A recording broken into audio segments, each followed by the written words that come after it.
Hey, everybody, welcome to Matt Man, your source for all things professional wrestling. I'm Andrew Zare, and I'm joined by the one, the only, the original Hot Boy Blimp.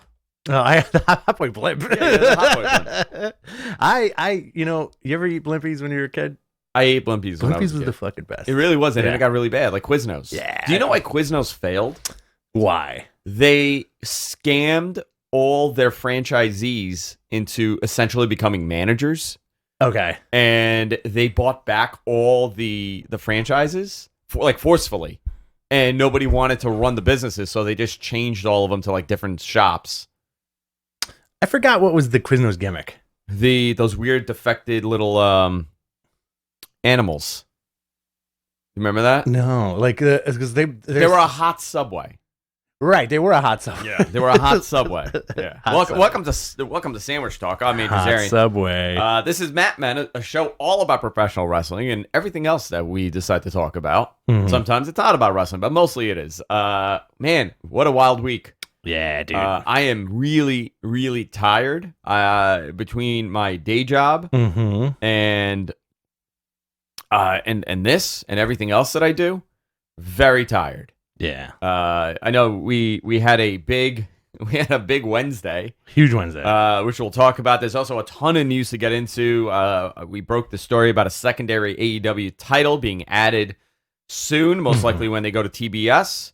We'll go into that. The Owen Hart news.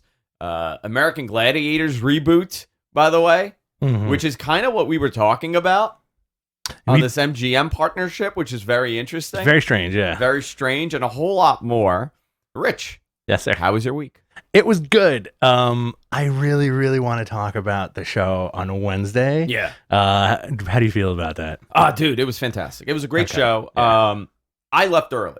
Yeah. So full You discretion. really left. Like I you did. left. So I had a big meeting on Thursday morning. Yeah. Outside of the wrestling stuff, and I realized that I had done virtually nothing for it.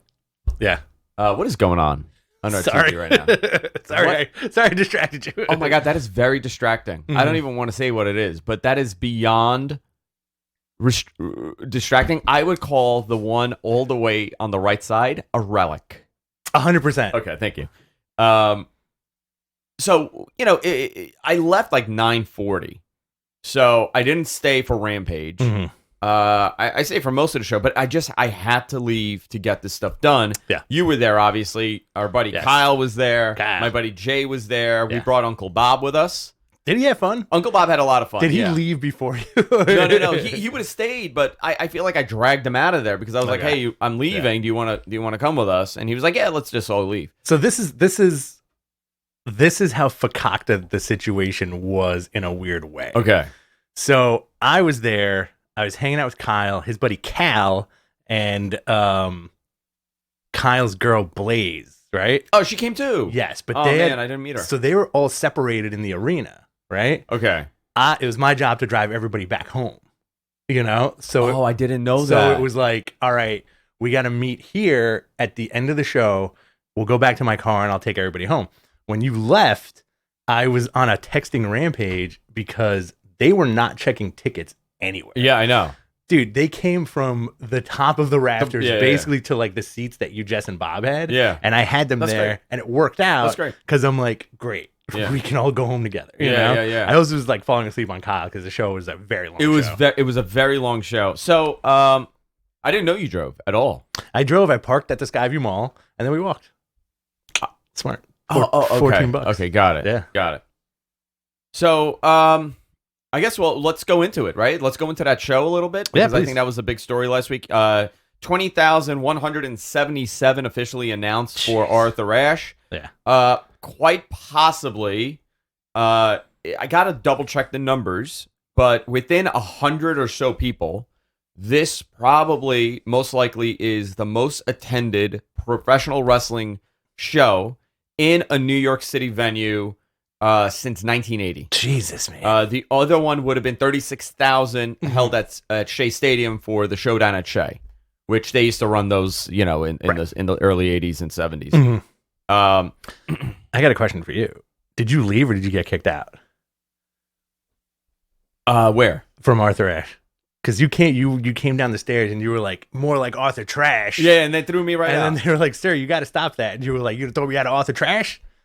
My wife just sent me a message, and she circled a comment I left on a. She circled a comment I left on her friend's post from 7 years ago. She goes, "This will come up when you run for office." Oh boy! I wrote, "I refuse to ride the subway with these commoners. Pure filth, if you ask me." I was getting messages about how terrible the waiting for the train was. Waiting for LIRR so was that's out what of the venue. that's what we should get into. So hysterical. So I put out a tweet sometime during the week, and I should have done this months ago. Yeah, warning people how to book a hotel here. Right? We live in New York City. Yeah, Queens is part of New York City. Now I'm going to give you a little bit of education and explain why some of this was a disaster for a lot of these guys. Teach them. So I think everybody assumes all of New York is like Manhattan, all of New York City. Like, it's just buildings and cabs and cars and restaurants and everything, right?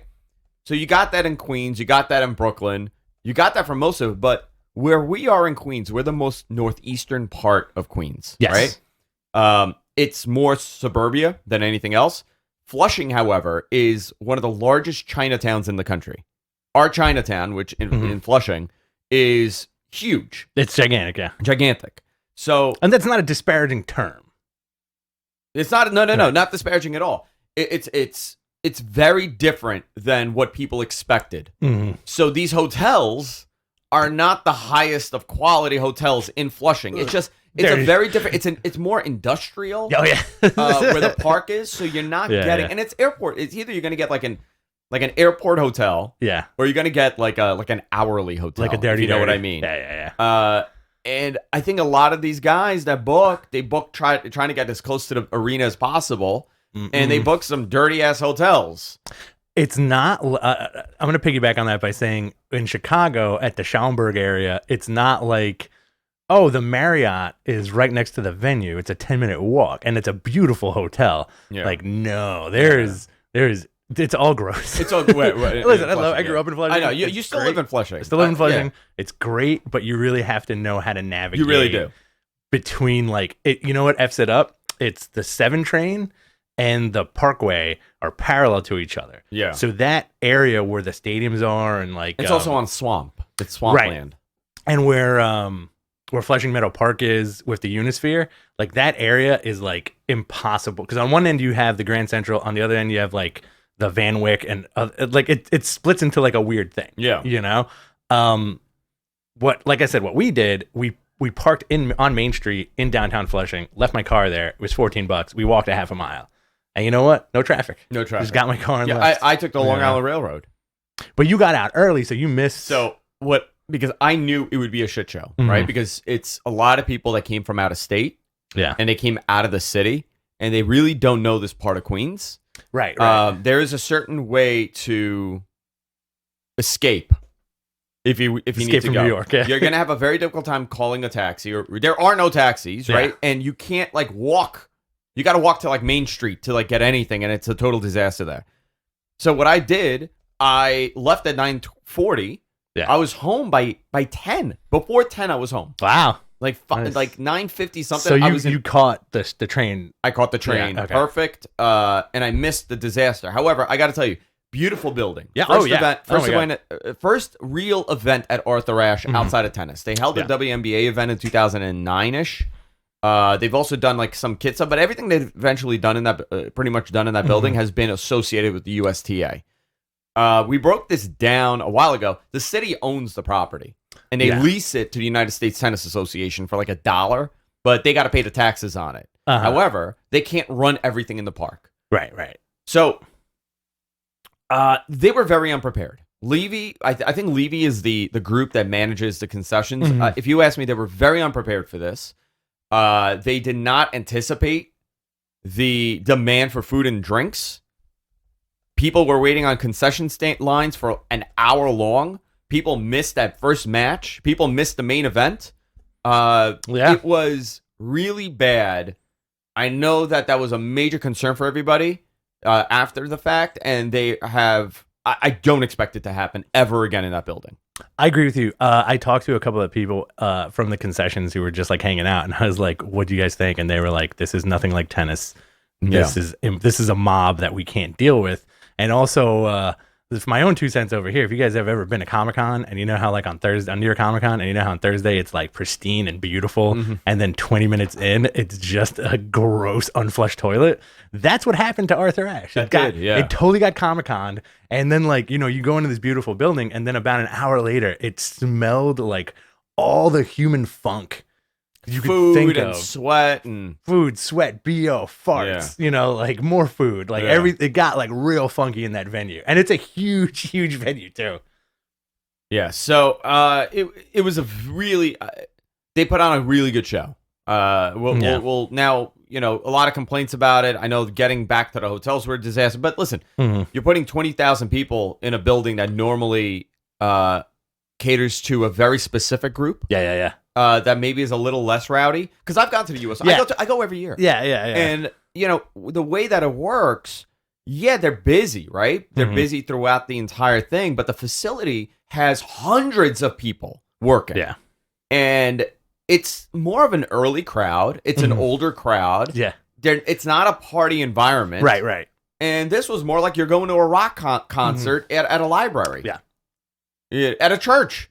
Yeah, essentially, that's what it was. You're going to a rock concert at a church with the church staff running the rock concert. That's a good way to put it. But also, like, this does not take away from how amazing the show was. Yeah, the show was great. All. It was just like, it was kind of like, wow, like, we know how it is, but they weren't prepared for it, which is fine. I'm sure the next time they run this venue or another venue, it's going to be a lot different, Citi Field, I think, would be a fantastic place for AEW to run. Citi Field? Yeah. Yeah. Interesting you say that. Really? Yeah. I think it would be a great place for them to run, especially because they know how to do concessions properly. Well, especially in the summer.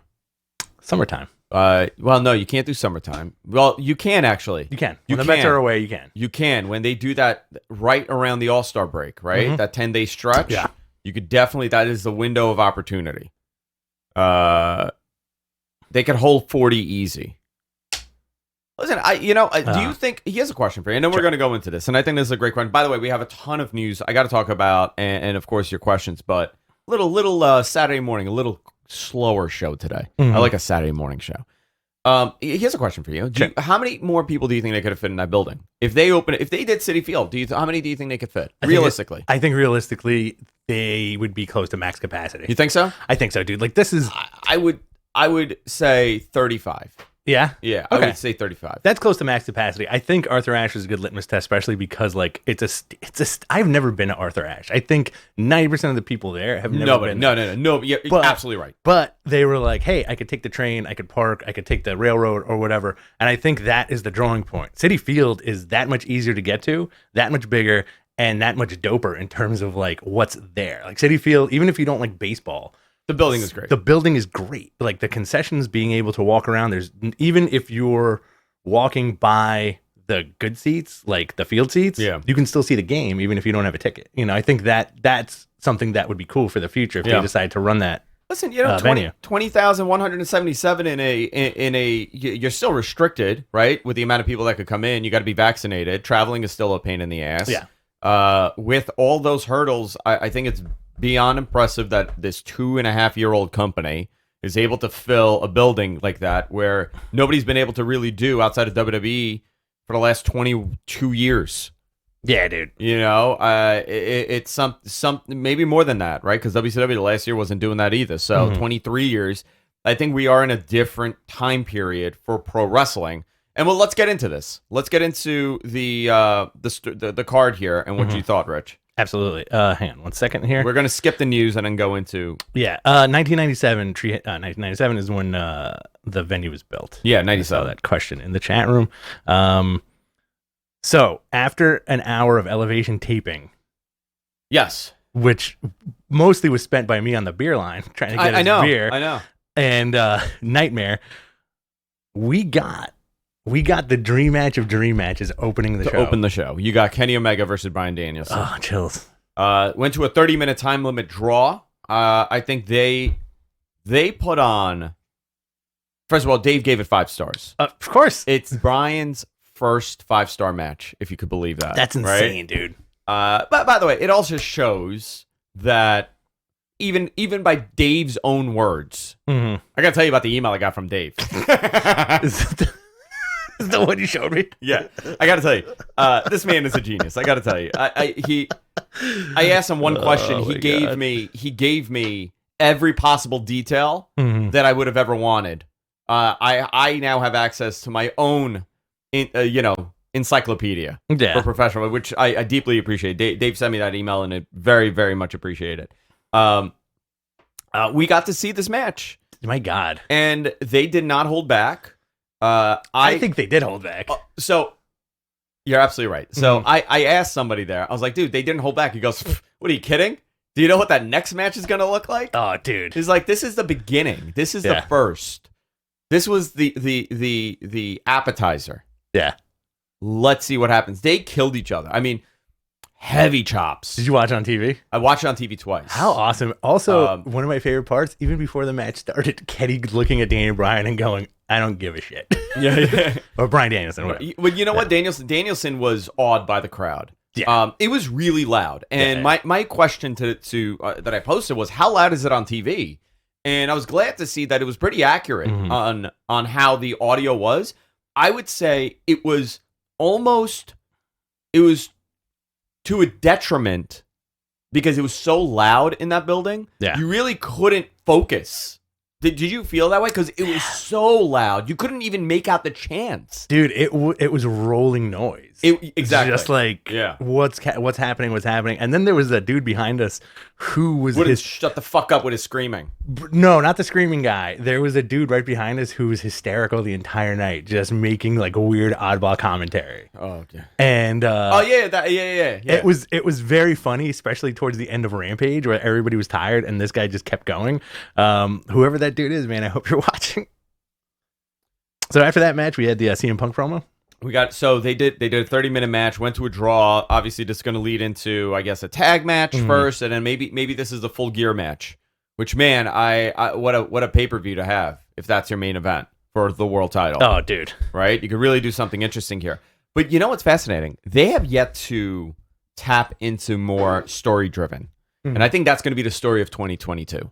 Okay, it's going to be more stories because right now you don't need the story because the dream matches are what sells it. Yeah, what do we have here? Hold on. Intern Deacon showed up to work. Yeah, did you make those? He made these. Would you care for one? I'm good, thank you. What is this? What are those? Oh, I thought you made those. Can I have a glass of water, dude? Thank you. Intern Deacon, everybody. Giving us snacks. So, I would say that we're in store for some really cool matches, but they're going to eventually have to lean more on the story because you've already seen these happen. I mean, they got a good 6 months to exhaust this until they go more story-based, but fantastic. What did you think? You loved it, right? I loved it. I loved everything top to bottom. I did, again, just like trying to get some water and going to the bathroom, I missed the Malachi Black match. That was okay. That was really cool. Yeah. I actually enjoyed that match. Cody getting booed out the building is fascinating. Oh, I heard the boos, like for sure. MJF beating Brian Pillman Jr. I thought was fun. And then we had. I got to tell you, they tried. They really tried to follow.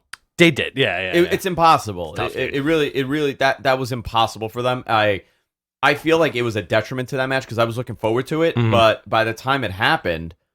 You got, you had that fired up promo, and then you had everything else happen in that Kenny Omega match. So you were like, okay. So I got a question for you. Yeah. Do you think that the roster looking at that Kenny Danielson match went, oh shit, like we gotta step it up? Yeah, I think everybody that's been a realization the last couple weeks for a lot of these guys that they have to step it. Thank you. Yeah, can I get a whiskey? A whiskey sour? Yeah, thank you. Another day, another coffee. Oh, I like that. That it's not even step it up, but it's like, oh shit, this is what pro wrestling could be. Yeah. You know, because every second of that match was amazing. I think JR even said that was the most fun I've ever had in my career. Very, very fun match. And Insane. You took a beautiful photo of it, by the way. That was just happenstance, man. Because that was like it turned out good. You saw the other one I took with the fire? Yeah, that was dope, man. Yeah. So we got let me just go here to the notes. So sorry. I lost the notes. Oh, here we go. So you got Malachi Black and Cody, like you said. Cody got booed out the building. He came out in his Homelander outfit. Yeah. With like the cape that goes on for miles. Brandy came out, and nobody wanted to boo Brandy.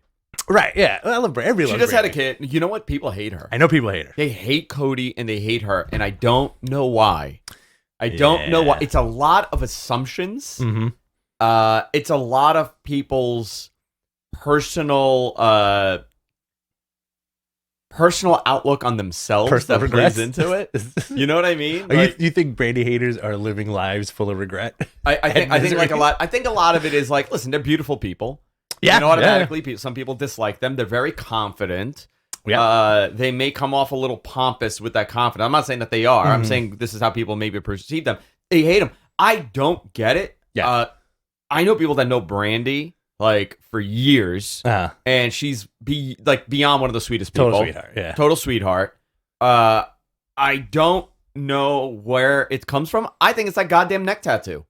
You think the table turned on Cody? Oh yeah, when he got the neck tattoo. I think people turned around and be like, listen, his judgment is a little impaired here with that tattoo. And what else is he making bad decisions on? If you could, you know what listen, man, who cares? He got a neck tattoo. Who cares? You had your neck tattoo removed. Yeah, it was just your face. I told you there's one facial tattoo I would ever get. What was it? Howard Stern. Howard Stern. Yeah, I just got a Howard Stern tattoo on my face. So. Yeah, no. Oh, that's what you mean. Okay, I thought you meant a tattoo of a face, not something on your face. I know exactly what you're talking about. We talk about that all the time.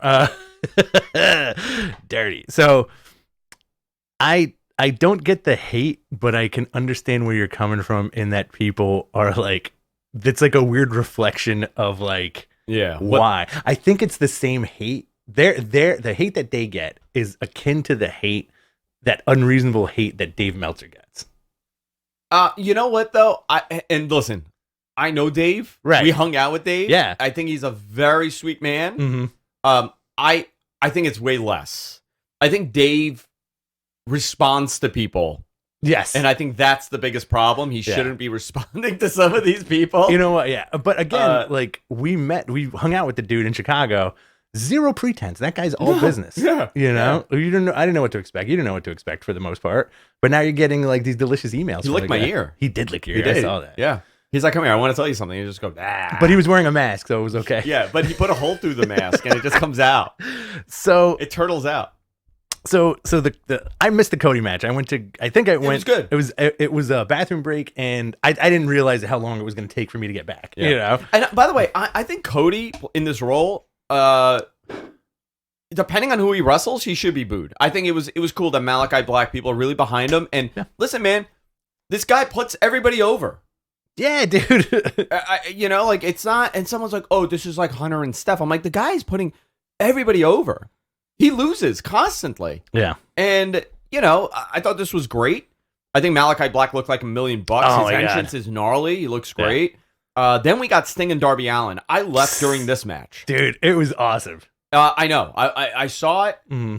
I kind of regretted that I left at this point, but I had to get out of there. I was melting down. I had to. I FaceTimed MG Geek during the match. I got a little bit of the Comic-Con thing that happened. Oh, I know. Tiny bit. You don't have to. I'm the last person you have to explain that to. I did feel bad for your buddy Jay because he was like, they left me alone. I had to go. Oh man, I'll get you there, but I'm leaving. I'm a big fan of the Irish exit. Did you hear from him? Yeah. Okay. He never made it home. Oh my gosh. No, he got home at like 3:30 in the morning. Oh, it sucks, dude. Yeah. So Sting versus Darby Allin, beating FTR with Tully. I think it was the perfect placement of this match. It was great on the card. It looked awesome. Sting live is awesome. Can I be a little critical here? And I'm probably people are gonna get so upset. Sure. Okay. Main event. Well, I'll say it after the main event. Okay. Let me just say this. But the Sting match was very good. I very much enjoyed it. AEW, and I want to go through this quickly because this is old news now. AEW Women's World Champion Dr. Britt Baker, DMD, defeated Ruby Soho. It was a good match. I think Ruby should have lost. Britt Baker should have kept it, kept the title, and they're just going to continue something here. I thought it was a fine match. Very, very solid show. Now I'm going to say this before we go into Rampage. Now I'm going to say this. I think Rampage being a 2-hour show was a detriment to Dynamite. All right? So if you were to take... Okay, I'm ready. If you were to take CM Punk versus Powerhouse Hobbs, and you put the Young Bucks match on there, and you put... Well, you know what? You probably couldn't do it. Because you had that 30-minute match. I think it would have been impossible. Let me, you know what? Insane. I'm taking everything back that I just freaking said. Okay. There was no way they could have figured this out. To be as big as it was, because you're going to lose something here and you're going to remove something in order to put it. It would have been impossible to fit everything. You know what? A 3-hour special would have been great.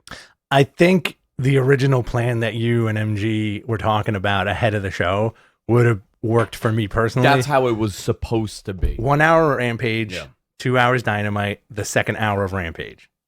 But that's not what we got. But you know what? I think they heavily relied on the show and the New York crowd to still be there after 5 hours. Okay, so now that we're going to go into Rampage. Yeah. How was the vibe?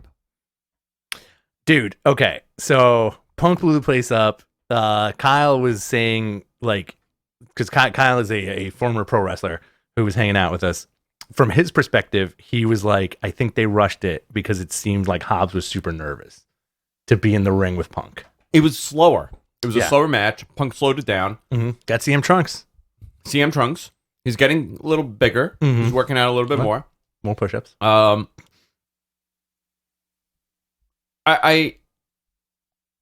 get why they did what they did.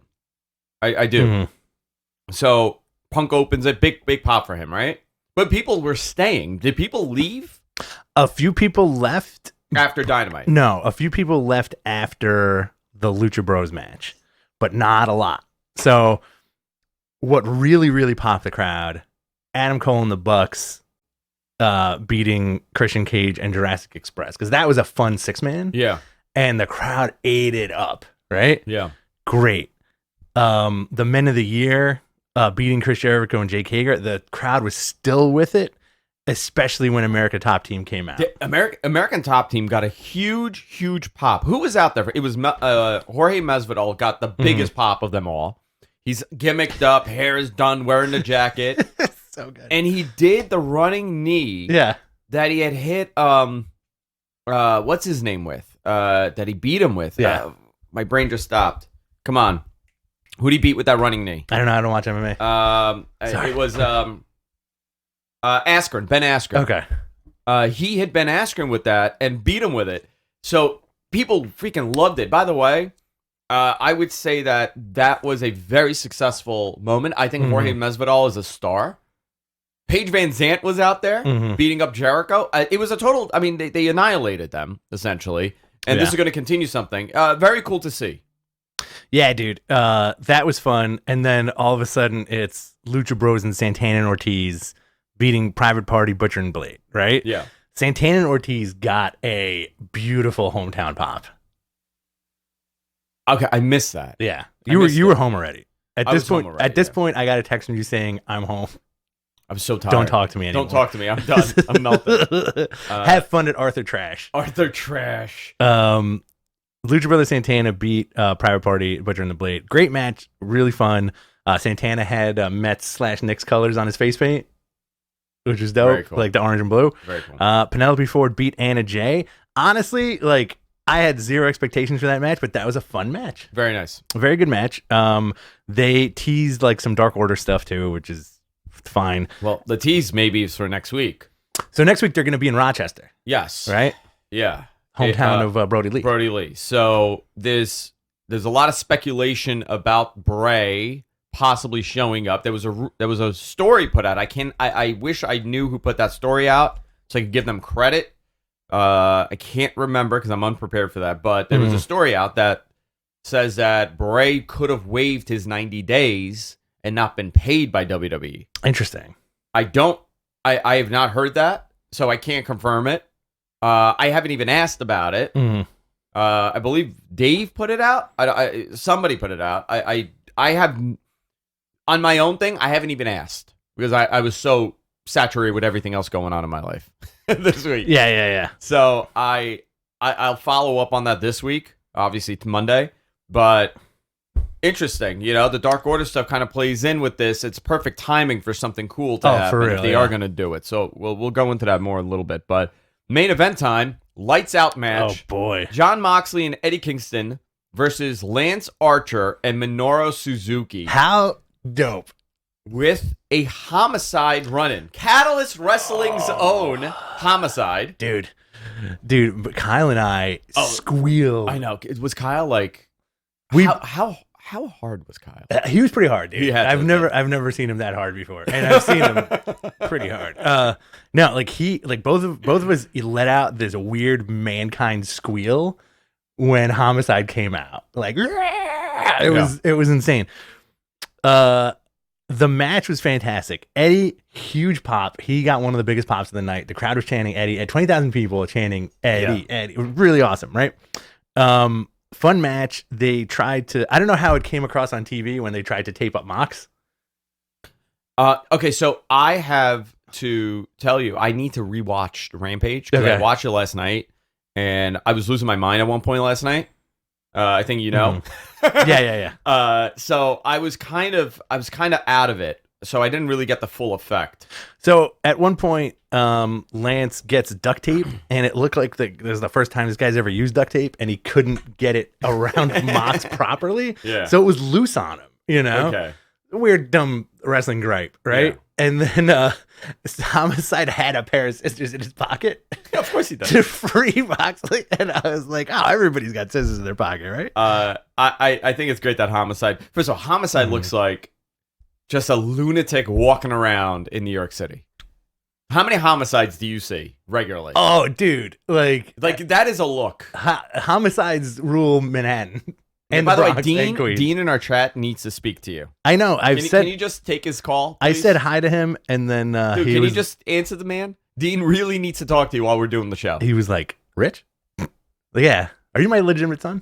I think it is. Oh, no. I think, this is how we find out? This is how we find out. Oh, my God. I got to go. Yeah, see you later. More homicides. So do you think Homicide's going to be there now?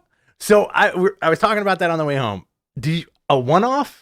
Or like Nick Gage style, or is Homicide gonna be the guy whenever they do New York? He's like the Sting that comes out of the sewer hole instead of the rafters. He comes out from the underground. Dude, Dean, can I talk to you? Oh my God! Just say yes. Yes. What's now up? I want to know, Dean. What do you need to talk about? What's up, bud? All right.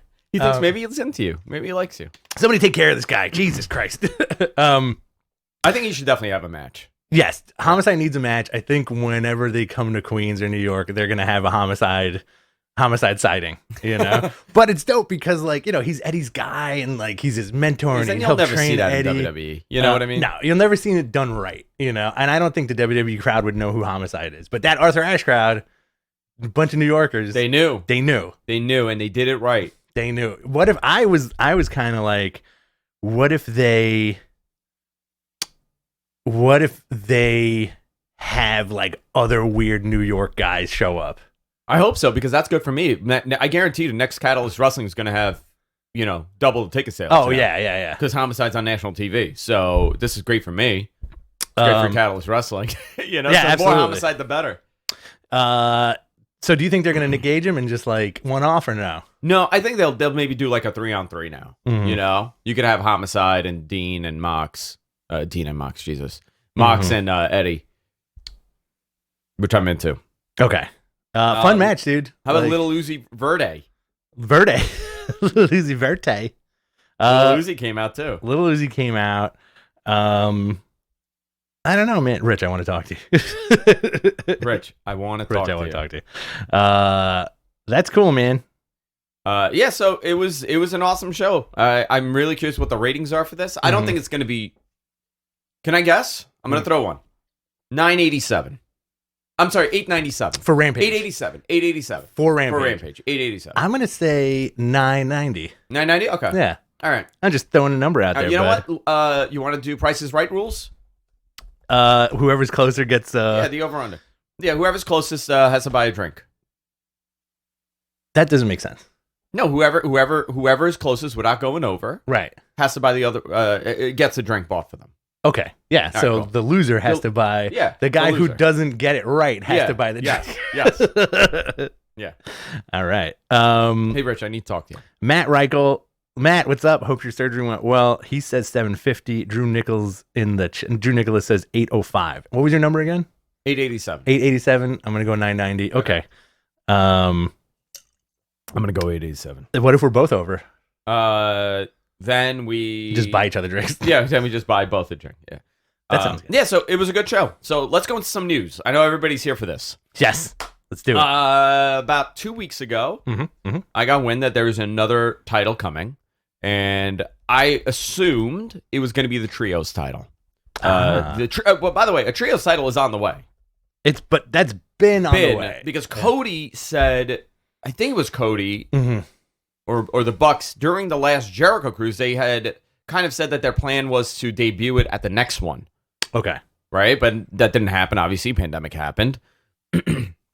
We'll see what happens, right? But there is another title. There was a teaser I saw online by somebody.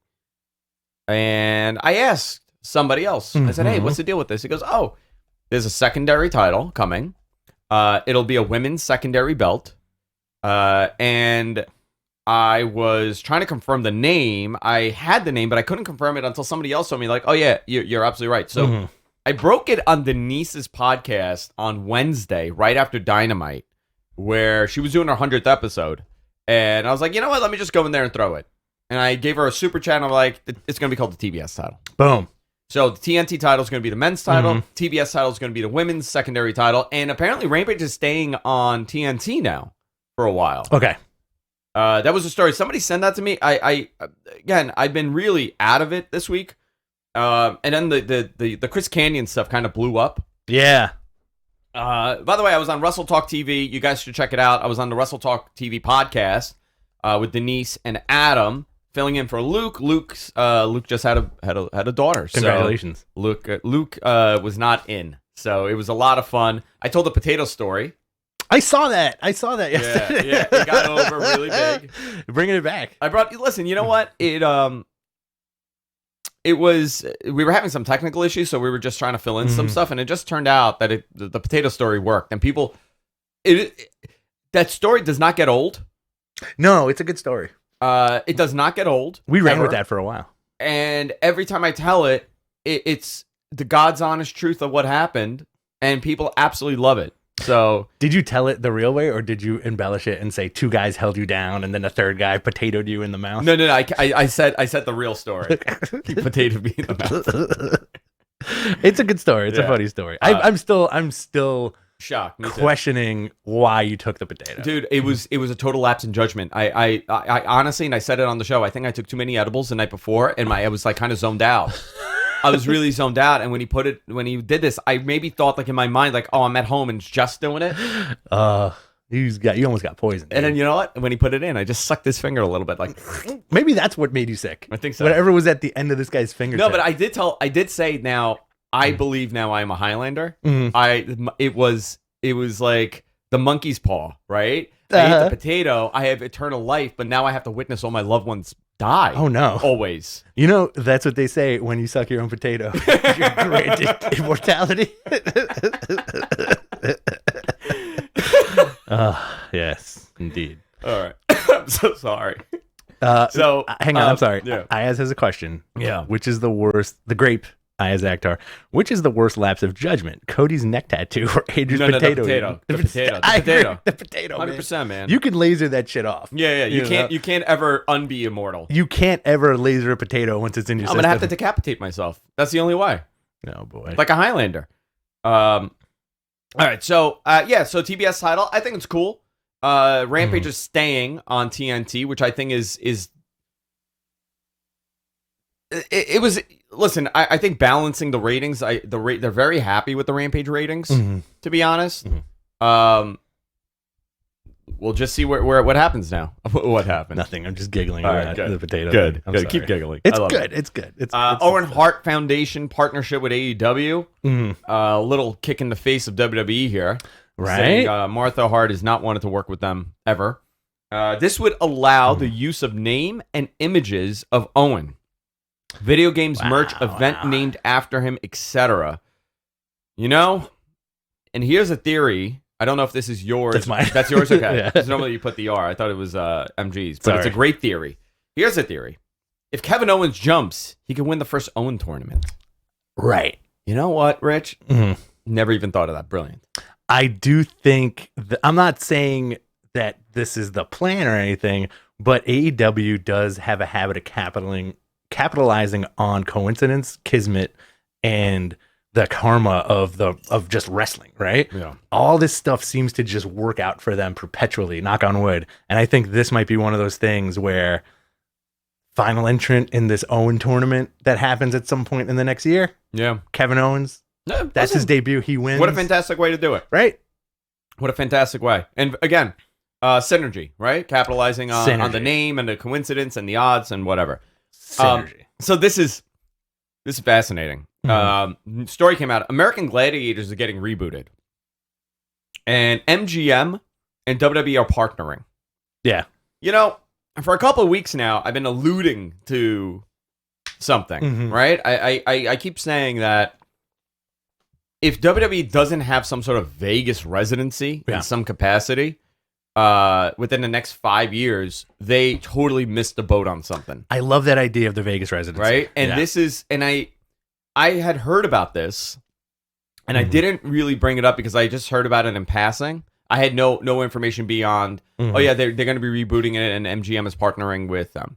And I was like, and that's what kind of got my mind flowing about, okay, maybe they need to do some sort of residency in Vegas. I do see this. I do see it being possible. You know? I do see this being a thing. Well, also that keeps the bigness of WWE there. Yeah. Right? It's a different kind of bigness, you know? I got a question for you about the show. Yeah. You know what I saw a lot of on socials yesterday? That people thought that a lot of ticket holders for Wednesday's shows were plants from WWE who were trolling the show. Okay, I got to tell you, I got a ridiculous amount of conspiracy theories messaged to me on Wednesday and all morning Thursday from people that were adamant that building was not. It was an empty building essentially, right?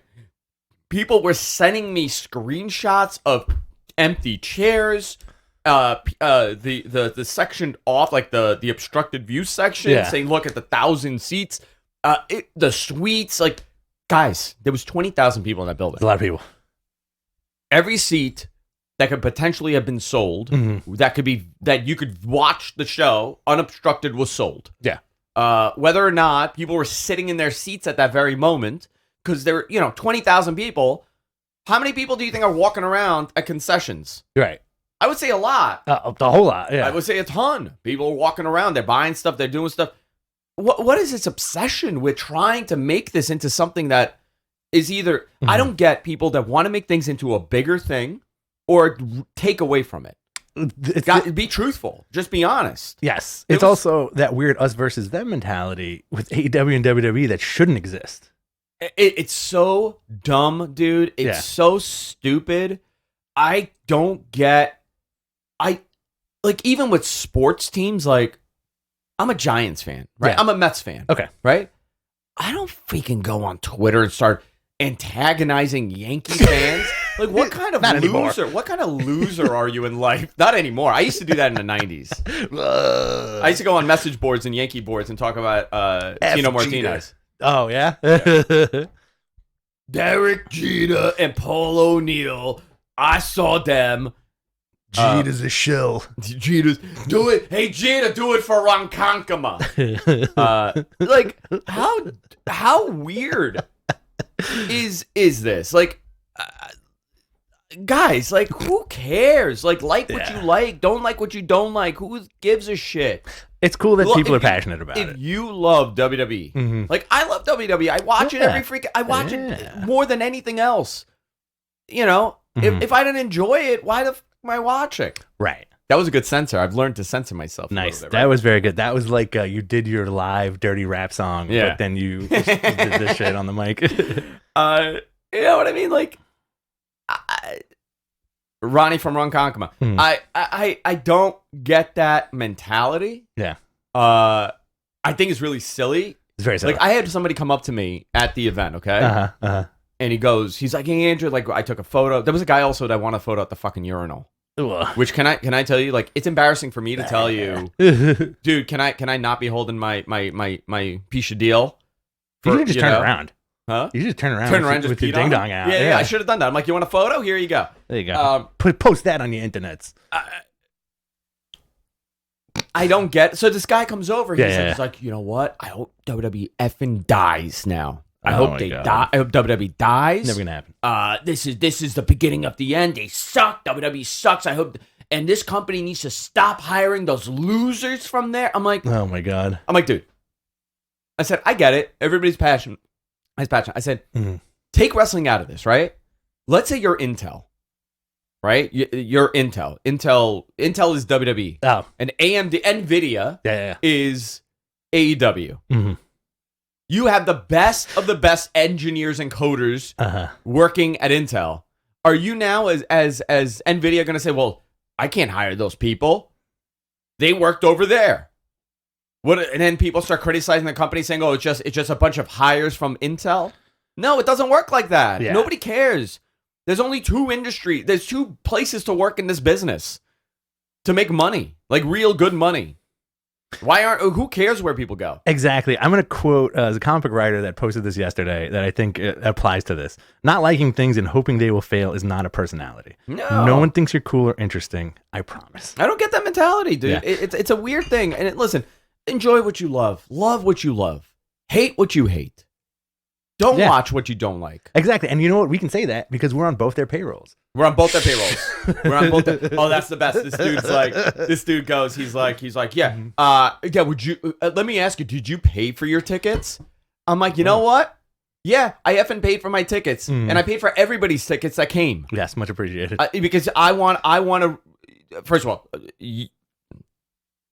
yours I always pay for. Yeah, I appreciate it. That's awesome. Because this is a thing that we do, right? Fly me in, fly you out, fly you in. Give me a back rub. My boy Jay came. Uncle Bob was there. I had those tickets. Josh was supposed to come in. I bought him a ticket. Like I want to have fun with my friends. This is a gift. I'm doing something. Yeah. And even if Tony Khan did pay for my tickets, which he didn't. Hey Tony, by the way, I have no problem. I'm not a journalist. Let me just put this out there. I have no problem accepting tickets or money. Watches are cool. Watches, I take watches, underwear, AEW fanny packs. I'll accept it all. But listen, I'm half joking. I'm half serious too. You know what I mean? Like this is silly. This whole accusation thing is so ridiculous. I have no problem being on anybody's goddamn payroll, and I'm pretty upfront about when things are paid for. Exactly. WWE comped us these amazing tickets for MSG. Oh my god. We got to hang out with Steph and Nick Khan. I'm pretty straightforward with that, and I'm not getting paid by them. I have no problem taking money from them. Exactly. But you know what? Like, this is my whole thing. This is like a big tangent that we're going on. If you're that guy who takes a dump on everything, you're not going to get comp tickets for anything. Yeah. Right? You know what I mean? Like, if you're positive and cool about the shit you like, which I think we are definitely. We had this conversation numerous times on Wednesday, you know, Oh, you want to hear something funny? Yeah. So this is a tangent within a tangent. Yeah. So Kyle's friend Cal, who was hanging out, was like, oh, I want to listen to you guys' podcast. I need something to listen to when I work out. Yeah. Right? Kyle goes, hey, I work out and listen to them also. My buddy Alex goes, that's when I work out. That's I really listen funny. to them. So it's three dudes just getting real pumped listening to us talk about wrestling. Love it.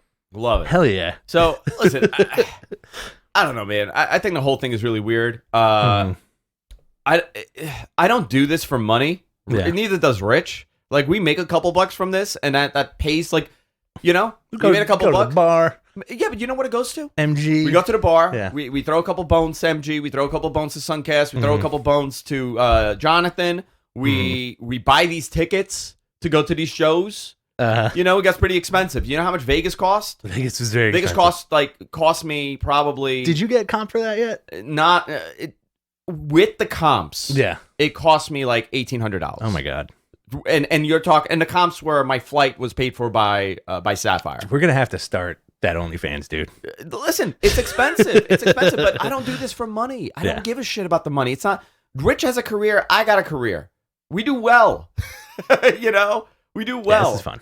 This is awesome. I love doing this, and I love spreading the wealth. And you guys, with your support and hitting us with Patreon, hitting us with super chats, it only helps us do more. Yeah. You know, and I don't listen. Would I want to do this full time? I would love to, but I also understand it's financially.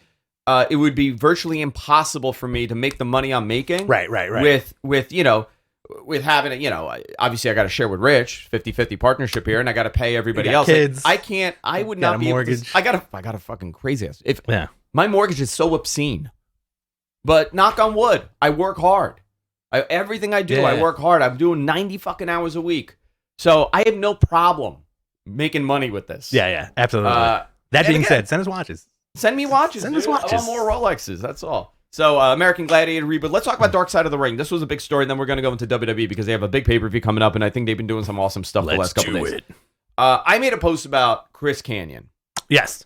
Let me just say, I met Chris right before he passed away. Yes. In a very dark period in his life. I will tell you now the full story of how I met Chris Kanyon. All right. There used to be a website called Stickham that we used to broadcast on. We were a partner. It was a streaming platform that was kind of leaving what they were initially started. They started as remember Tiny Chat? It was like you could have a bunch of people on the video and they could all chat together. Kind of like a Google Meets. It started, it started like that. And they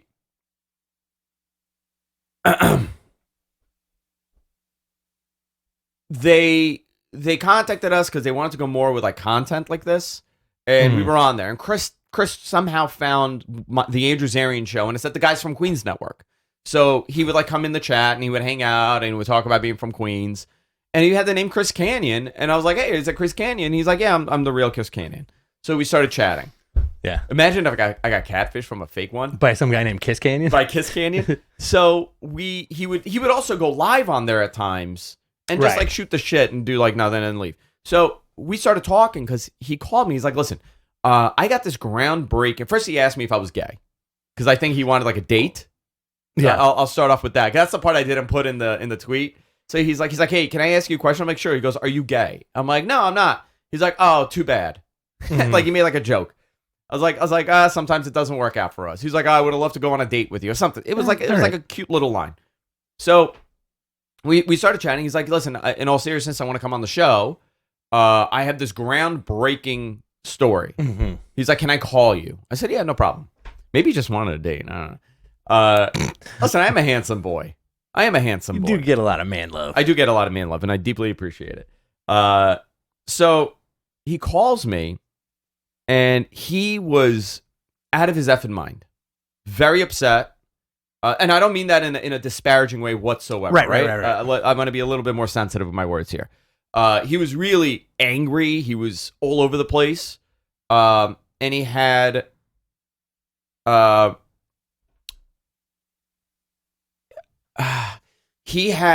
real trouble. He had real trouble focusing on his point. All right. Okay. He was very, very upset. And I listened. I just listened to what he was saying, and it was very accusatory for WWE and people there. And he had this proof, and he had physical proof, and he was going to show it, and he needed. He's like, "I want to come on. Let's figure it out." And I said, "Okay, let's figure it out." And he sent me a couple more messages after that, and I didn't hear from him. And then the next thing I heard, a week and a half later, he took his own life.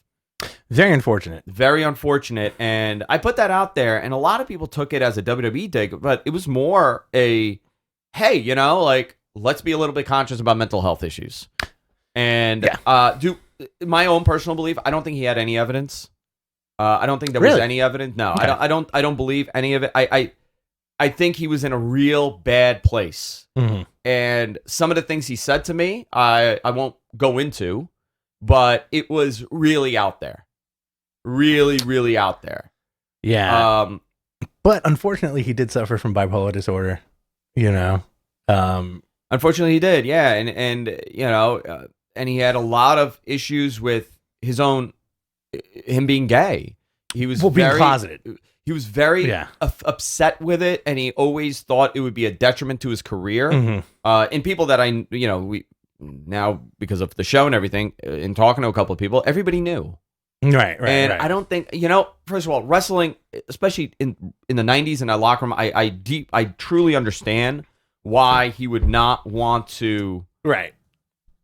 He wouldn't feel comfortable doing it. I get it, and even though we grew up in that era and we think we're pretty progressive with our thought process and acceptance and everything, it's a little bit different in a meathead locker room, especially in that time. Yeah, that evolution of being progressive wasn't there yet. Listen, especially even with the mental health stuff. I'm not even going into politicalness. I'm just saying like normal decency and just dealing with people, like just letting people live their lives, whatever. So, I didn't see Dark Side of the Ring yet. Let me just say Same here, yeah. I haven't seen it. I'm going to watch it, not for any other reason other than it's been really chaotic, and I want to watch it with my wife because my wife spoke to Chris also once. Okay. And I kind of want to watch it with her because she likes the documentary, but I got to tell you, really, what a fucking travesty. Really sad. Very sad. Seemed like a nice guy too. I haven't watched the documentary again. So in talking to him though, he never once said to me that he was fired. Oh,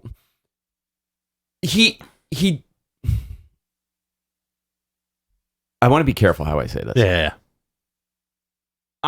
In talking to him, I don't think him being gay was the reason why he was let go.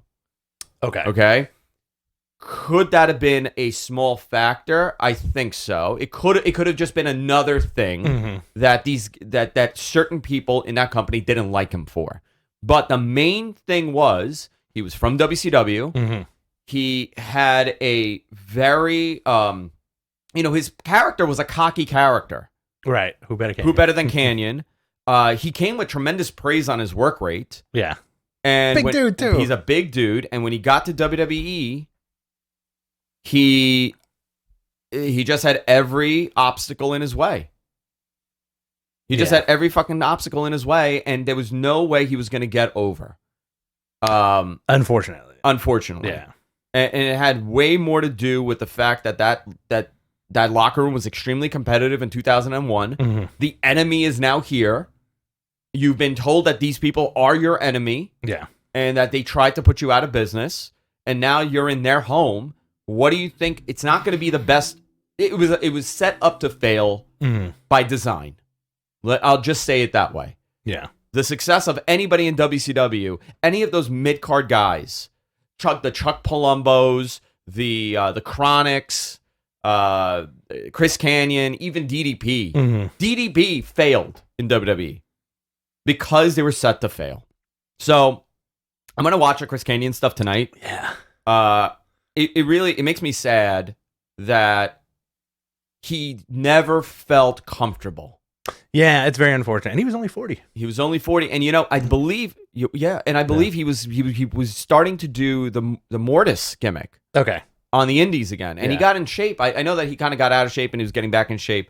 But, mental health issues, it's a serious thing. I think I'll tell you a little story and then we'll move on. I have a friend. This guy is the most charming, charismatic, corporate, a handsome corporate guy. All right? I'm just going to put it, you could kind of figure, very, very, just power finance dude. Okay? Mm-hmm. He was from a small hedge fund that did very, very well. He moved to like a big, like a Wolf of Wall Street type firm. He moved there. Interesting. Okay? But like a lot of money, very machismo based, alpha driven. This guy went from a fucking shark to a mouse. Yeah. As a human being, he became suicidal. Yeah, I can see that. Yeah. The environment was so aggressive and so in your face where it harmed him. Yeah. And he left the industry. He left, and he's never the same after that. Mm-hmm. We need to be more conscious. Absolutely. And I think we are now. Listen, we are now. And listen, I know a lot of people are going to be like, well, it's a man's business, man. Whatever, dude. Listen. Not all fans. You get put in that situation. Yeah. You get put in that situation and then come to me and tell me that, listen, I'm in a very high intense alpha driven industry also. Yeah. I could shuck and jive. Yeah. I could go with the ebbs and flows. I'm able to maintain it, but it's very, if you feel like you can't take it, it could get to you. And I think for Chris's case, he was in a really aggressively toxic locker room, coming in as the outsider. He's very uncomfortable with being open about his sexuality. Mm-hmm. And on top of that, everybody's telling you now that you suck, even though you've been told that you're like the future of the business. Right. Yeah. That's got to mess with you a little bit. Of course it does. Of course it does. And by the way, he's not the only one. We've made a lot of friends in this business. Yes.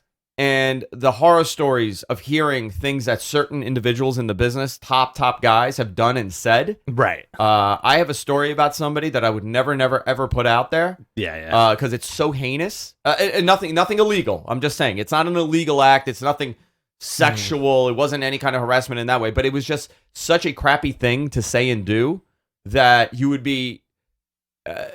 if you knew, you would probably say, oh, I could kind of see it, but you would also be genuinely shocked due to messaging.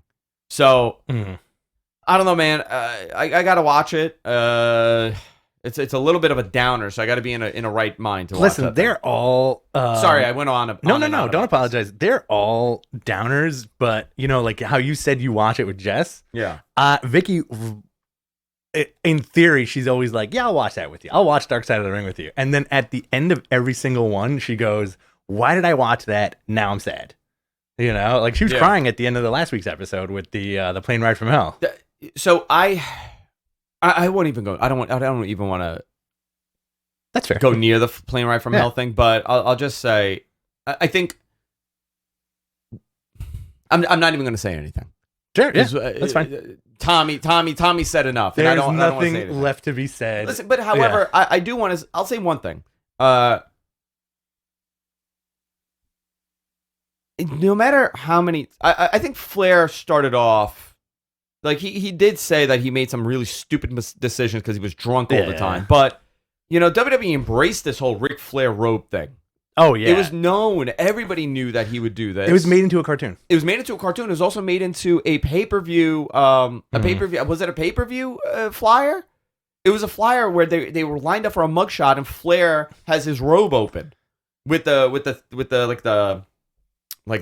booking sheet in front. So, listen, it's fucking times are different, But I've been in many locker rooms. I don't know a lot of dudes that would take their dick out publicly like that. Right. Yeah. That's not something you do. No matter how many times you say, like, well, it was a time. It's like, okay, do you think that's normal for, like, an old man to do that? Mm-hmm. I don't think it's normal. You can't really normalize it. Is it something he did? And in that environment, it was considered funny? Yeah, in that environment, it was considered funny, but it doesn't mean that 20 years later, it's okay. Yeah. It's weird. It's just... I don't even want to get into it. It's no, definitely. It is. I think everything that was said was said. Raw, we got Bloodline defeating the New Day. This was a great Raw. Yes, it was very fun. I really enjoyed it. This led to the main event. You got a triple threat match. Roman Reigns defeated Bobby Lashley and Big E. This was added because they did tremendous on the house shows with this match. Believe that.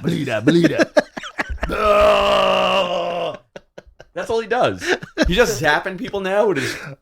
I do like how Roman does like more smirks. You know, like when he's about to do shit, he'll do this. Yeah. Yeah. Like real cool. Do you think he's gonna get like super over as a babyface when he turns? Yeah. Yeah. I like him in the role he's in. Oh, he's great. An arrogant guy. I love it. And then we'll SmackDown. We got last night. Well, we got Nikki ASH and Rhea Ripley beat Natalya and Tamina to win the women's tag team championship. Yeah. And then SmackDown. Sorry, our friends Natty and Tamina. They were the best. You and Tamina hit it off. Me and Tamina hit it off. Were like Mariah and ODB. Yeah, you were. You were like Mariah and ODB. Somebody tweet that to Tamina and let her know. We spent a good 20 minutes talking to each other, and it was very nice. It was very heartwarming. Sweet, total sweethearts. Yeah. Both of them. Nakamura defeated Apollo Crews to retain the IC Championship on SmackDown. Zelina Vega defeated Liv Morgan. Happy talk with Baron Corbin. Stupid. This Happy Corbin stuff I hate. You want him to be a broke-ass bum Corbin. Yeah. It got over. I don't like this happy talk nonsense. Nikki ASH with Rhea Ripley defeated Natty and Tamina. Naomi promo calls out Sonya Deville, wants a match. Sonya throws her out. Then you got a non-title match. Universal Champion Roman Reigns with Paul Heyman defeated Montez Ford. Really good match. Yeah. Enjoyed it. And at the end, the Demon showed up after to take out the Bloodline. So is this going to be the first loss for the Demon? Can we? We're doing the watch along tomorrow, right? Yeah. Can we both do Demon makeup? My God. Like you know what? My wife would love to do it. Yeah, let's do it. Yeah. The whole show, just really janky. Yeah, but I don't want to get too close to what he's doing. No. You know, like it's kind of borderline. I know what you're saying, and I agree with you. 100%. I think if we did it, I don't think it would look as good as his, and I think it would be taken totally out of context. Yes. We would have to make a public apology video explaining that was not our intentions. Right. Okay? We have to be very careful about this Demon makeup. What if we just do Kiss makeup or like Juggalo? Oh, I'd love to do Kiss makeup. You want to do Kiss makeup? Yeah. I want to be Ace Frehley. Oh, you're gonna be Space Ace? I want to be Space Ace. I want to be the Star Child, man. I'll be Paul Stanley. Okay, cool. Hell yeah. Big red lipstick, big star in the eye. If I show up looking like Paul Stanley tomorrow and you are not wearing makeup, our producers are vetoing us doing Balor face paint right now. So Demon showed up. All right, cool. NXT, the ratings are holding, which is great. They changed the shots a little bit. Yes. So I emailed somebody over there. I was like, you got that empty effing wall there. He's like, yeah, it looks like a warehouse. So they introduced a bunch of new faces. Roddy defeated Kushida to win the NXT Cruiserweight Championship. So Roderick is fantastic. Kaylee Ray defeated Amari Miller. Cameron Grimes defeated Joey Gacy. Joe Gacy.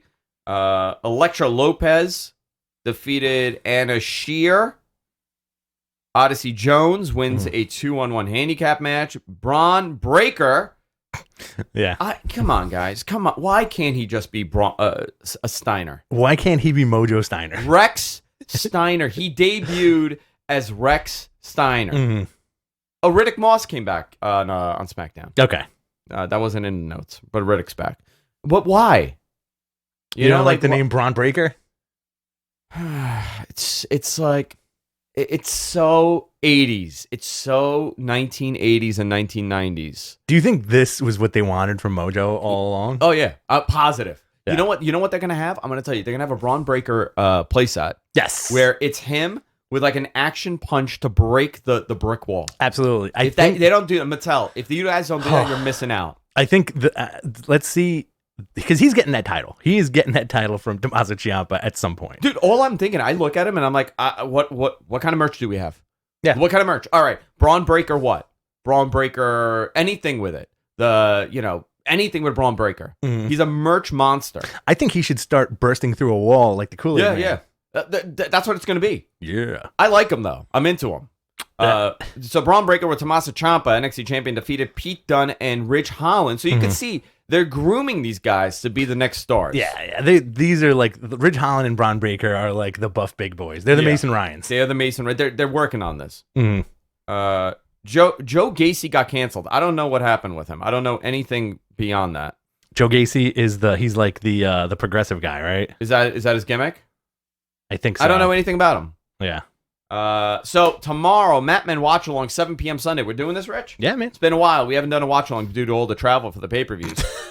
I can't do it. I can't do that. I got to be a good boy tomorrow. All right. We're going to see Liv Morgan and Carmella. Great. We're going to see SmackDown Tag Team Champions, the Usos versus the Street Profits. I'm into that match. Cool. United States Champion Damian Priest versus Sheamus versus Jeff Daddy. Jeff Daddy. SmackDown Women's Champion. By the way, tomorrow I'm going on Barstool. I thought that was yesterday. No, I'm doing it tomorrow with Rob Fox. Okay. SmackDown Women's Champion Becky Lynch versus Bianca Belair. Got it. Raw Women's Champion Charlotte versus Alexa Bliss. Boom. And we also have Roman Reigns versus the Demon Finn Balor in an Extreme Rules match. Goldberg shows up at the end of that. Yeah, so let's talk about some of the news for Authur Ashe. Also, Sure. They're planning on doing this yearly. Awesome. There was a story that came out that said that they want to the building wants to bring them back again sooner. Mm-hmm.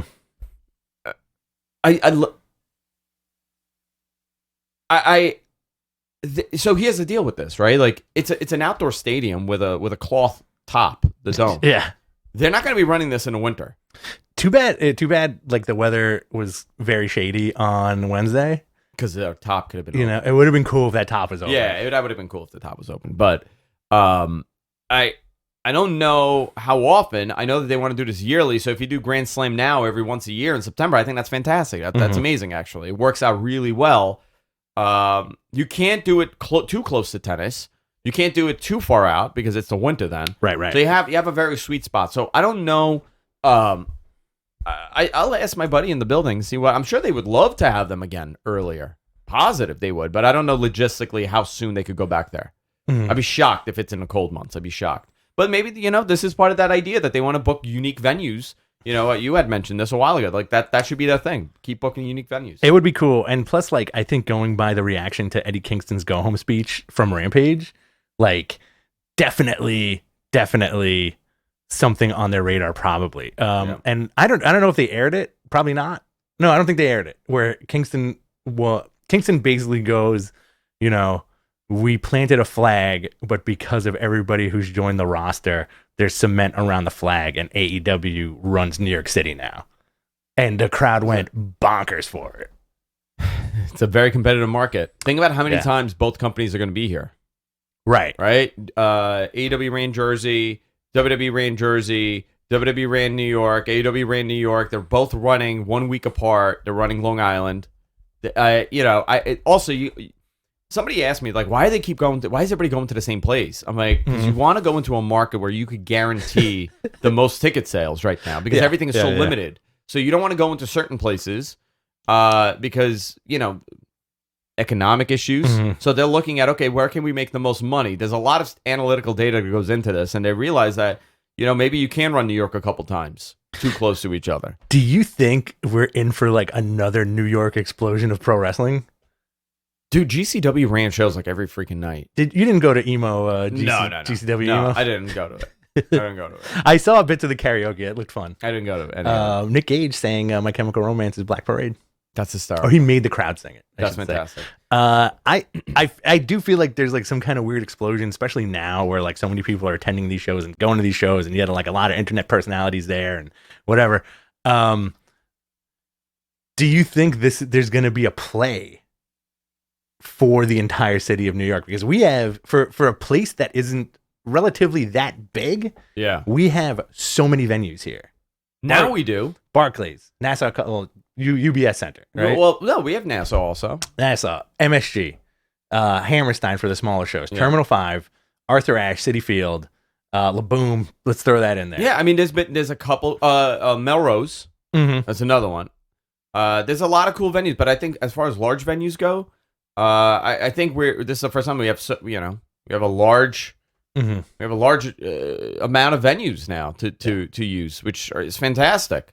Are we going to the Barclays? For Summers for Survivor Series. Yeah. Okay. Yeah, we're there for that. I feel like we have to do our due diligence and clue people in on traffic in that area as well. Apart from your Brooklyn rant. For being such a shill. Uh-huh. An AEW shill.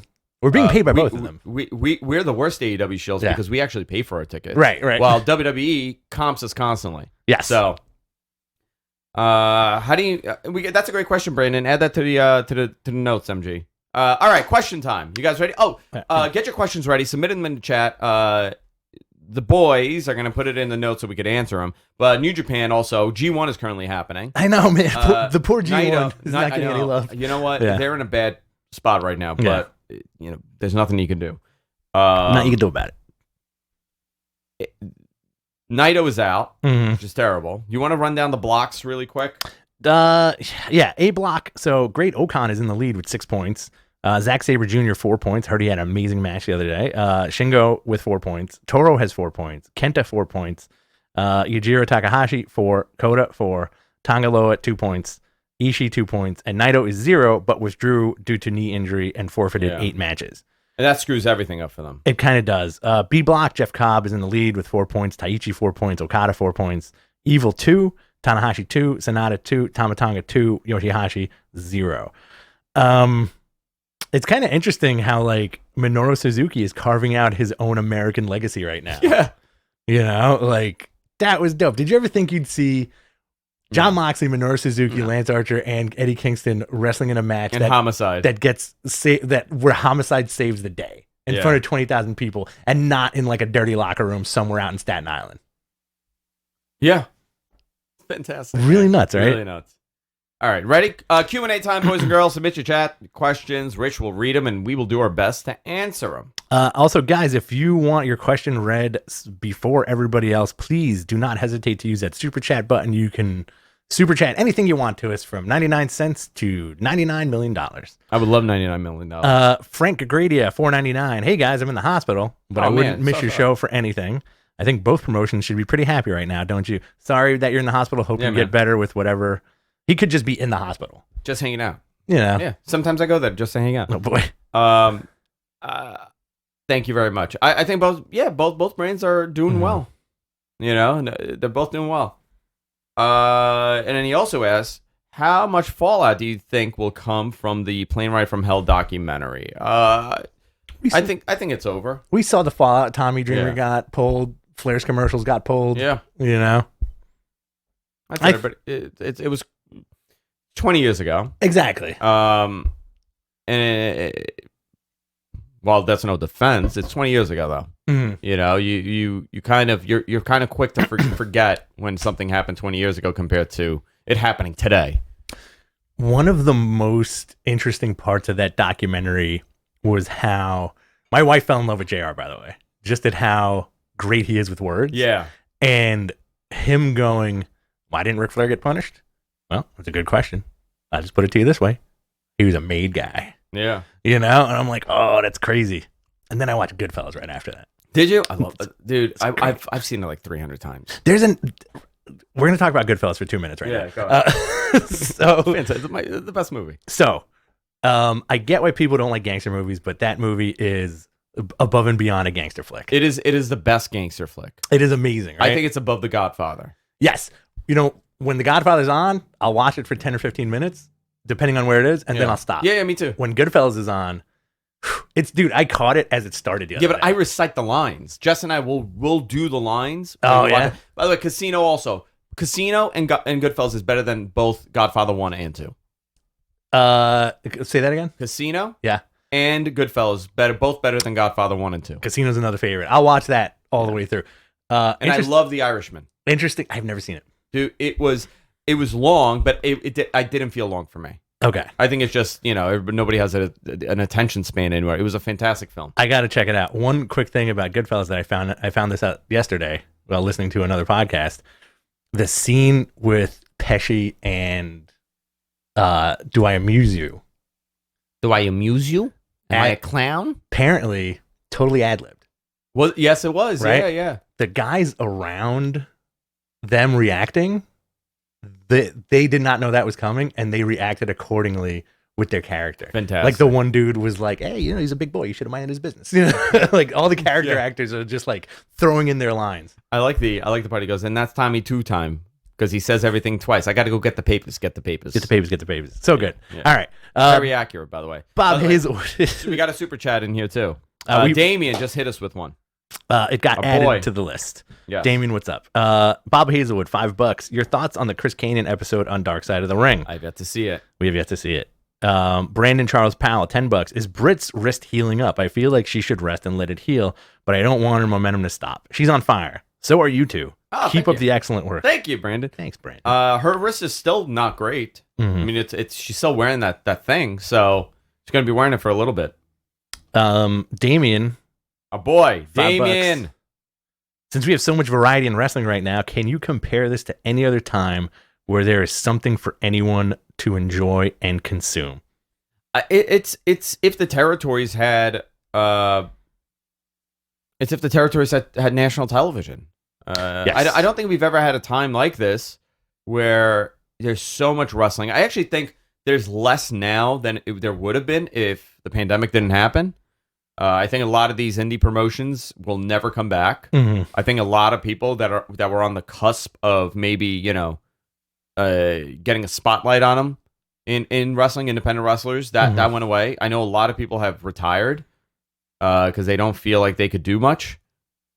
Yeah, I think as far as television wrestling goes, it's fantastic. Yeah, we need some more time to see how this goes. But we're in a boom, 100%. We're in a boom. I can tell you based on ad sales and market research that these networks are doing, we are in a somewhat of a boom again post pandemic, and it's out. The expectations were far lower. Yes. Especially for the attendance for these things, live attendance numbers for I think both, anything on TV is doing well. I agree with that. As far as the time goes, where this puts me? Mid to late 90s, where you still had WCW, ECW, WWE, and our bootleg tapes of Japanese wrestling. You know, that it reminds me of that. Where like now everything's so accessible. We have NJPW World, we have AEW, you have WWE on Peacock, and all this stuff. So it's really cool. And plus all the independent stuff, like GCW has come a long way, and they're really blowing up. Yeah. I think they're going to start running bigger venues too. We got Hurricane, $2. A real life couple staying together in the draft. I would, if you're on the like list, then yes. Yeah. Brandon Edwards, a whopping $50. Here we go. Nothing to ask. Just wanted to be the top Brendan. Who better? Who better than Brandon? Thanks, all dude. Right. Much appreciated. Let's see what else we got. We got here. A bunch of IG questions. So I'm gonna throw. We've never really done the IG stuff, so I'm gonna throw these out there. You want to do rapid fire? I'll do rapid fire. Go. I just wish this was bigger so I can effing read it. Pinch and zoom it. Oh, look at that. Oh, my God. All right. Hang on 1 second. I may have just lost it. Jammer Man, zoom it. I may have just lost it. Oh, no. All right. So while you find it, I'll go through the first one. Okay. Who had the loudest pop on the AEW show? Dana Bryan. Yeah. Bryan Danielson. You know what it was? When they rang that bell. When they rang that bell, it was a huge pop. But I mean, it was really loud. Everybody got like a really nice response. But definitely, you're right, DB. Waves. How was CM Punk's when he came out to wrestle? It was deafening. I was online for water and I missed like half of it. Okay, got it. But I heard it from where I was. Your personal take on Dynamite moving to TBS? I think it'll be fine. I don't think they're gonna have issues. Maybe they'll obviously have a little drop off for a little bit. What's going on with Bo Dallas? I don't know. That's a good question. I can find out though. Okay. Let's see. What do you guys think will happen with Hangman Adam Page? He should be coming back soon. And you got to figure out where you're going to put him. I don't know if the world title situation picture is the right place for him right now. But what if he feuds with Miro and gets the TNT title and have him kind of, because they really haven't done a good job at. Actually, no, they've done an okay job. I'm thinking, with that secondary title, how do you elevate it into more of a prestigious belt? I think the guys that have held it, it was good that they're holding it, but I think having like a Hangman Page, a nice a babyface holding it and defending it weekly on TV would be a nice change of it. I'll agree with that. What is your reggae level today? Oh, my reggae is like out of this freaking world. It's like a 55. Good reggae. I do like doing the Saturday morning shows. Me too. Joey Janela contract status. He's there. I thought it was a 3-year deal. Okay. I could be wrong. Will the Matmen be at Survivor Series? C. Andrew and Rich's duo Halloween costumes. Oh, yeah. Kiss. You want to do Kiss? Yeah, let's All do right. Kiss. Let's do Kiss. All right, you don't sound too thrilled with that. No, I'm okay with that. Do you want to do different versions of... Yeah, I don't like Kiss. I'm not a big Kiss fan. I'm okay with Kiss. I'm okay with... I get it. Do you get it. Do you want to dress up like AC/DC or something? We should dress up... You want to dress up like Billy Joel? You want to dress up like Billy Joels? You just want to be two Billy Joels Just here? a couple of Billy Joels. Is Rich my Twitter boyfriend? Yes. If Rock can't make Mania, what would the plan be? I don't know. Maybe Lesnar. I don't think it's Lesnar. I don't know what the plan would be. Okay. We got a good one here. We're going to jump to the Twitters now. If you guys had Tony Khan on the show and he asked you for advice related to AEW moving forward, what advice would you give him? It can be creative, financial, event promoting, etc. Oh man, that would be fantastic. That's a fantastic question. You want me to be honest? Yeah. I would say that their digital presence needs to be ramped up a little bit better. Mm-hmm. Their social media game, the guys that do the TNT one, they're really good. Yeah. But they need to do better with having photos out there. And I think they've gotten way better at it the last, I want to say, month and a half. Mm-hmm. Since All Out, they've gotten better at it, but I would say that their digital footprint needs to be better. Okay. I don't think I'd have any advice for a millionaire. I could only give advice on something I'm really good at. Right. You know what I mean? Like I can't give them advice on booking because I'm not a booker. I can't give. Can you? That's so stupid. Can you imagine we're sitting down with Tony Khan and telling him how he should write his freaking TV? I feel like people probably do that. I'm sure they do. I'm sure. This would be my advice. You ready? Yeah. More boobies. Yeah. Oh, okay. That's great. All right. He's gonna look at you. Hard, intelligent pause. More boobies. You know, and that's you know what? I guarantee you there are people that actually complain that that's their actual complaint. That's a joke, by the way, guys. Yeah. I feel like we have to sometimes say that it's a joke. It's a joke. I'm not anti-boob. I am pro-boob, but that is a joke. Bob Hazel with $2. Is a booger considered a protein or a carb? A carb. Okay. Let's see what we got here from @Hell's Harley. Any insight on some of the draft picks for Raw and SmackDown? I'll probably have it for the next show. You sent this, it looks like, or did I screw this up? What? Where it says @AndrewZarian, why did you eat the potato? I did not send that, but why did I'm so sorry. I ate the freaking potato. Did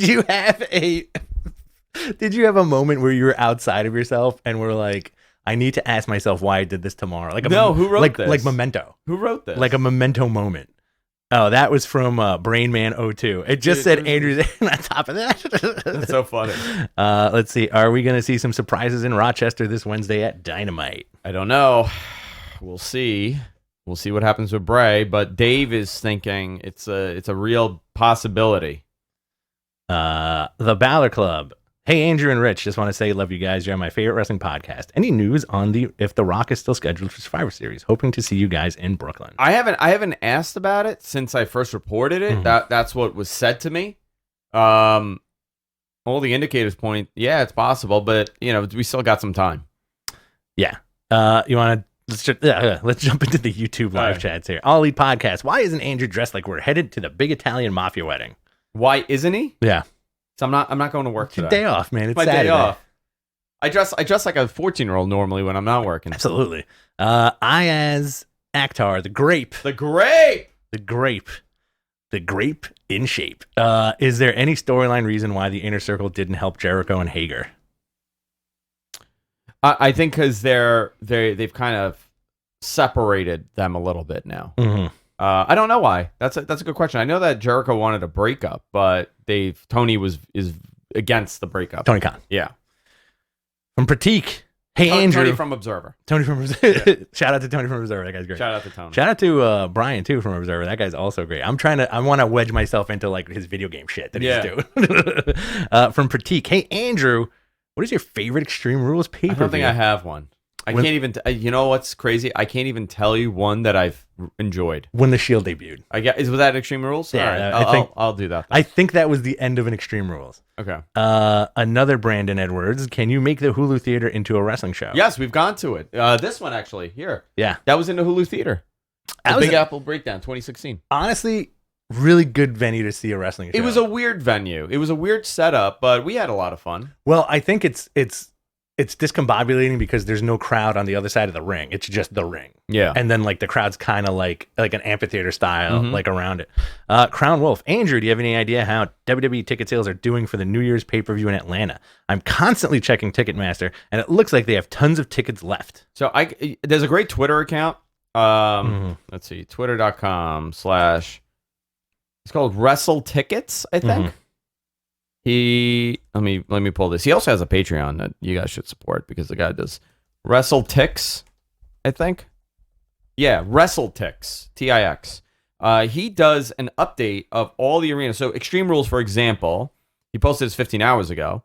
There's about 1,000 tickets left that are available for Extreme Rules, WWE Super Show. So you could see, what's available, what's not available, and he does. I mean, he updates daily. So I'll give you here's one. AEW Dynamite and Rampage in Long Island, right? UBS Arena. The estimated capacity is 8,851. There's 2,200 tickets available right now. 6,600 have been distributed. 75% of the tickets have been sold. So for WWE, here's the little problem. All right, you ready? Ready. Same building. So AEW has a capacity of 8,851. WWE is doing 7,398. That could possibly be because of stage setup. It could also be because of just they haven't opened up more tickets. Okay. Here's the problem. Ticket distributed, right? 2,700. Tickets available, 4,600. AEW tickets distributed, 6,600. Tickets available, 2,200. Got it. This means something. Okay. Now, what does it mean? Is November 29th too close to Thanksgiving? Interesting. Because they're running the 29th, they're running the 9th. AEW's running the 9th, same building. We'll see. Extreme Rules, by the way, they have 988 tickets available. Oh, wow. Okay. So Rochester show, there's only 79% of the tickets have been sold. There's 1,600 available. Interesting. All in the upper bowl. So I think those were later releases. Probably. Yeah. So Survivor Series pre-sales, for if anybody's interested. It's way too early for Survivor Series. Way too early. All right. Okay, continue. Shin, why is Montez Ford better than The Rock? Oh, he's great. He has good hip movement. Do you consider Ricky Starks Thin Rock? He's Thin Rock. You know what? Ricochet was a Thin Rock too for a little bit. Nah, Ricochet don't got the charm. He used to do the Rock thing. Montez is charming. Ricky Starks very charming. Ricochet, sorry Ricochet, love the guy. Not very charming. Not very charming. Not very charming. Oh, by the way, the ticket distribution for Grand Slam was 19,079. AEW announced 20,177. So okay. It could be AEW announcing people in building opposed to ticket distribution. So still very impressive. You want to do one more question? Yeah. Are we done? This is good. I have to get out of here. Okay. Yeah. This is a good one. From behind the script, Rich and Andrew and Rich, following you on Twitter, and I wanted to know if Fox is going to leave WWE after the failing shows, and if Disney is buying WWE, which of the companies have been in talks recently? What shows are failing? I think it's like quote unquote failing. Not miserable failures. No, I think Fox.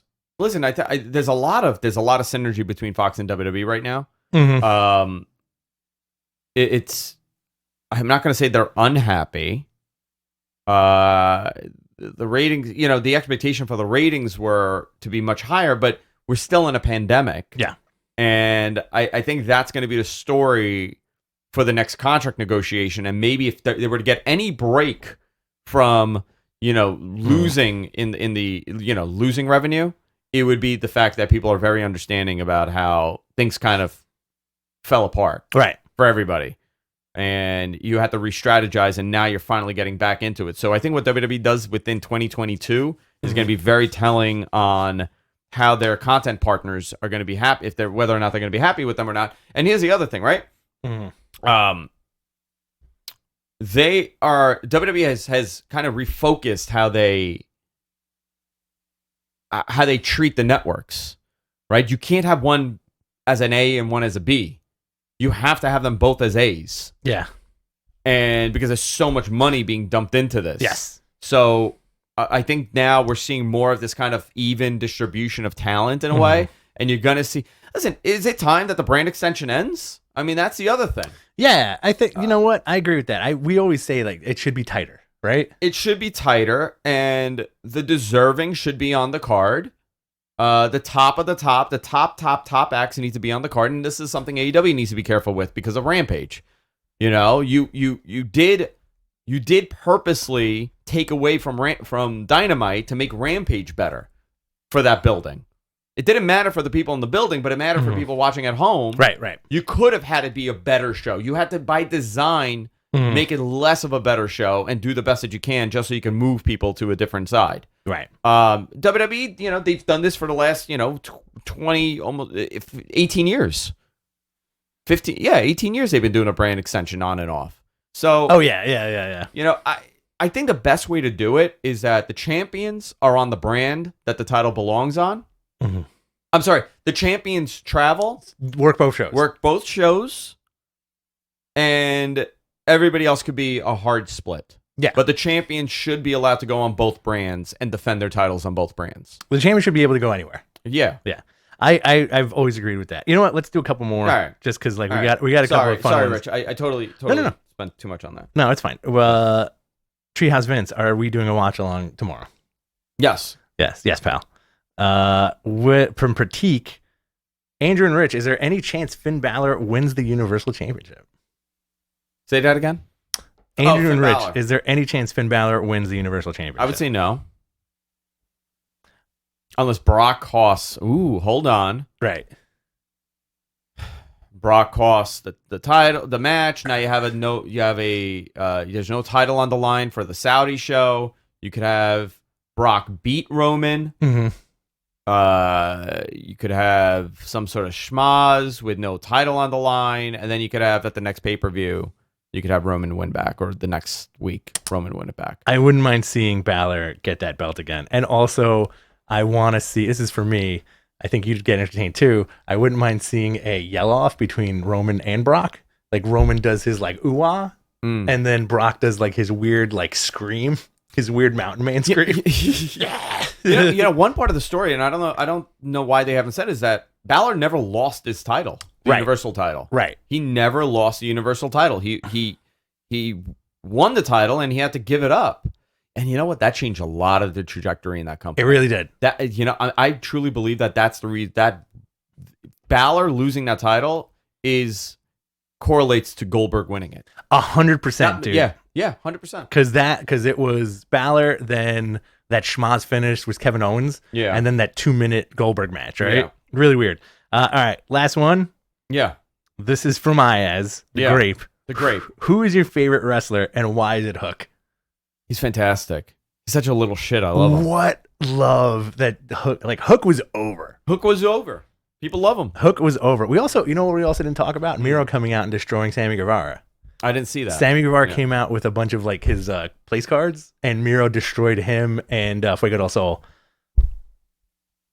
Fantastic. Let's see. Let's do one more, and then we could wrap it. Why is the WWE champion not on the Extreme Rules show? Because it's WWE. So is that a good answer? That's a great answer. Yeah. Are you hooked on Hook? I am hooked on Hook. Somebody posted a thing yesterday. I think it was Ron Reinius. If Ibushi fought Hook, every single person would question their sexuality. Brandon says, "Do you know when exactly the TBS Women's title will officially debut?" I would say when they go on TBS. Yeah. And when could that be? By the Not before the No, end of the year. January, right? Okay. Don't they go in January? Are you watching Roads to the Top? I have not. I'm gonna watch it though. Yeah. Have you watch it? No, I got to check it out. I got to set my DVR for it. All right, I think we're silly. done. Yeah, we're done. I think we're done. All right, guys. Love each and every one of you. Thank you for joining us. I am gonna go take my kids to lunch. Where are you going? Yeah, we're going to Bell. Very nice. We're gonna go to Press 195 here in Queens. 195. Anything I got to plug? Let's see. I'm doing a podcast with Rob Fox tomorrow. We're going to be doing Extreme Rules watch along tomorrow. So join us. Listen, it's a lot of fun. If you've never joined us for the watch along, we pretty much have a couple drinks and we just shoot the shit and we just get silly. Mm-hmm. And it's not like a typical show. It's very loose and we're just hanging out and talking to you guys. So it's a lot of fun. Oh, we're going to get loose. We're going to get loose in the caboose. And I think that's it. All right. See you next time. Later, guys. Later.